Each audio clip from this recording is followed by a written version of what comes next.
Hey everyone, welcome back to the channel. Today, we're going to make the fluffiest, most delicious garlic naan from scratch.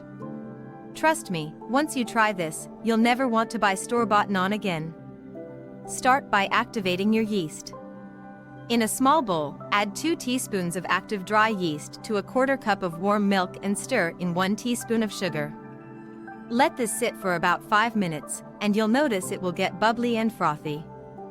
That's your yeast working, and it means we're good to go. In a large bowl, mix together 2 cups of all-purpose flour, 1 teaspoon of salt, 1 teaspoon of baking powder, and give it a quick stir.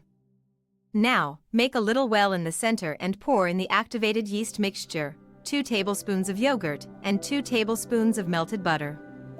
Use your hands or a spoon to bring everything together. The dough will be a little sticky at first, but don't worry, that's normal. Now, sprinkle a little flour on your countertop and knead the dough for about 5 to 7 minutes. You want it to be soft and slightly elastic. If it's too sticky, add just a little more flour, but be careful not to make it too dry. We want that fluffy, soft texture for our naan. Once the dough is nice and smooth, shape it into a ball and place it back in the bowl.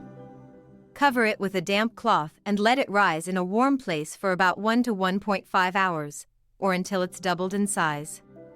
This step is key for a light and fluffy naan. Once the dough has risen, punch it down gently and divide it into small, equal portions.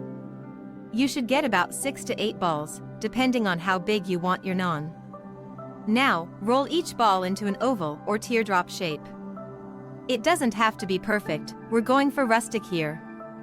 Just make sure it's nice and thin, about a 1/4 inch thick. Now, heat up a cast iron skillet or a non-stick pan on medium-high heat.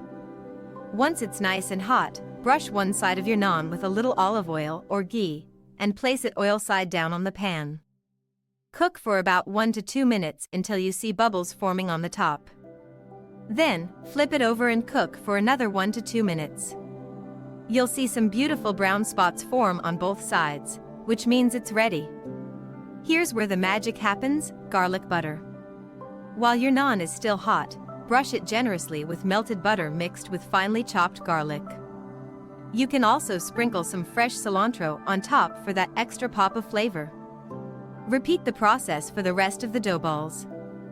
It's so satisfying to see these little pockets of fluffy heaven take shape.